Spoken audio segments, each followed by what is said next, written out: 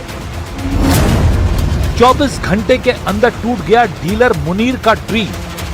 Iran ने की बेइज्जती, गैम्बलर से नहीं होगी डील। मुनीर के फेल होने पर बौखलाए मिस्टर ट्रंप। ईरान ट्रंप से सीधे बात करने के लिए तैयार नहीं। जिन एजेंट को ट्रंप इस मिशन का जिम्मा दे रहे हैं उन्हें ईरान गैम्बलर बताकर भगा दे रहा है। मतलब ये कि ईरान अपनी शर्तों पर सुपर पावर को कठपुतली बनाकर नचाना चाहता है, क्योंकि ट्रंप ने ईरान के तेल पर प्रतिबंध लगाकर उसकी हालत खराब कर दी है। US military has re-established a physical blockade of Iranian oil in the Gulf. Very little, possibly no tankers at all with Iranian oil have reached the global markets. And so it has been going on for 6 weeks. And as we know, oil is the lifeline of the Iranian economy. हालांकि Iran Trump को झटका देने वाले बयान से पीछे नहीं हट रहा। ईरानी सेना के प्रवक्ता मोहम्मद आकरा मीनिया ने दावा किया है कि अब उनकी सेना की ताकत डबल हो गई है।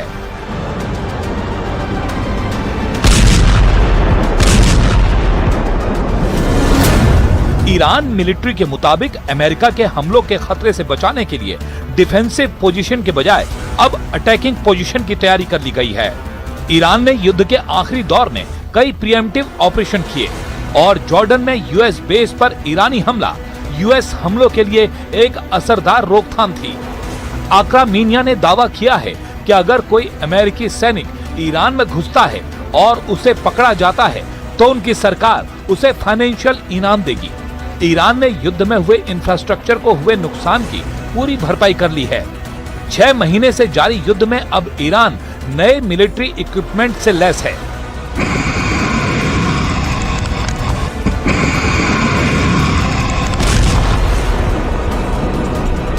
ईरान की फायर पावर बढ़ गई है।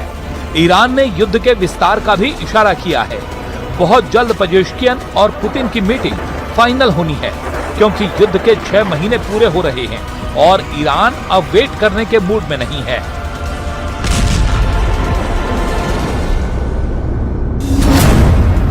छह महीनों से युद्ध, 6 के 6 महीने ईरान पड़ा भारी, लेकिन 7वां महीना ट्रंप जीतेंगे या बचेगा ईरान?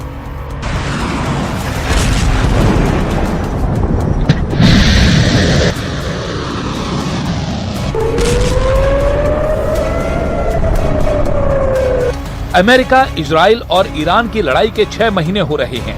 ट्रंप ने पूरा जोर लगा लिया, ट्रंप ने हर हथियार चला लिया, ट्रंप ने ईरान पर प्रतिबंधों की मिसाइल दाग दी, ट्रंप ने ईरान को नर्कलोक बनाने की धमकी दे रखी है।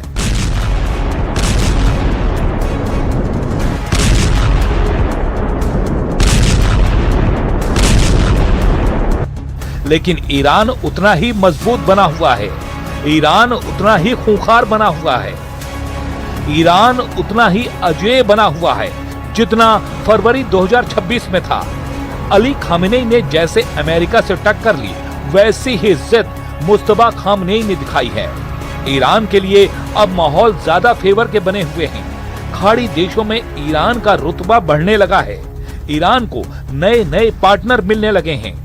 हॉर्मुज स्ट्रेट पर ओमान ने ट्रंप की धमकी को नजरअंदाज कर ईरान से डील फाइनल कर ली है।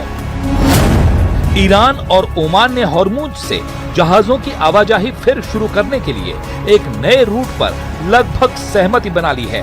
दोनों देशों के बीच पिछले कई हफ्तों से तेल गलियारों को लेकर बातचीत चल रही है। ईरान और ओमान ने जॉइंट टेम्परेरी नेविगेशन कॉरिडोर बनाने पर चर्चा की। ईरान ओमान ने नए रास्ते से बारूदी सुरंग हटाने पर भी सहमति जताई है।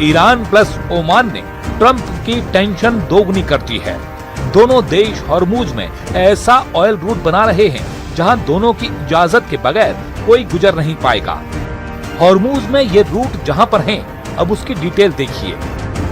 युद्ध शुरू होने से पहले हॉर्मुज को एक ही समुद्री रास्ता माना जाता था। जहाज तय रास्ते से गुजरते थे। उनका रास्ता बंदरगाह, जहाज के समझौते और सुरक्षा को देखकर तय होता था। लेकिन अमेरिका और ईरान के बीच युद्ध भड़कने के बाद यहाँ दो अलग रास्तों की बात होने लगी। एक ईरानी रास्ता, ये हॉर्मुज के उत्तरी हिस्से में ईरान के तट के पास है। ये लारक और केश्म आइलैंड के करीब से गुजरता है। आगे ईरान के बंदरगाहों और तेल टर्मिनलों तक जाता है। दूसरा ओमानी रास्ता, ये हॉर्मुज के दक्षिणी हिस्से में ओमान के करीब है और ईरान के तट से दूर है। अमेरिका इसी रास्ते से जहाजों को गुजरने पर जोर देता है। अमेरिकी नौसेना की सुरक्षा में चलने वाले कई कमर्शियल जहाज भी इसी रास्ते का इस्तेमाल करते हैं। इन दोनों रूट पर ईरान ने ओमान के साथ मिलकर कंट्रोल कर लिया तो फिर ट्रंप के होश उड़ सकते हैं।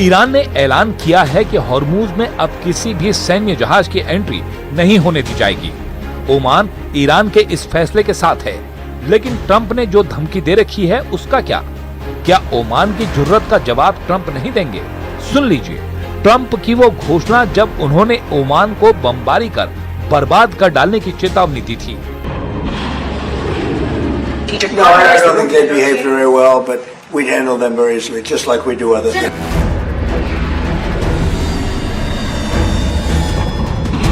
इस बीच अमेरिका ने खौफनाक मिसाइल को वॉर में टेस्ट करने के सिग्नल दिए हैं। अमेरिकी नौसेना ने AIM-424 long range air to air missile मेलिस का फर्स्ट लुक रिलीज किया है। ये हवा से हवा में मार करने वाली मिसाइल है, जिसे जंगी जेटों पर तैनात करने के लिए बनाया गया है। अमेरिकी मिसाइल पावर के मामले में चीन की PL-15 मिसाइल कोसों आगे मानी जा रही है।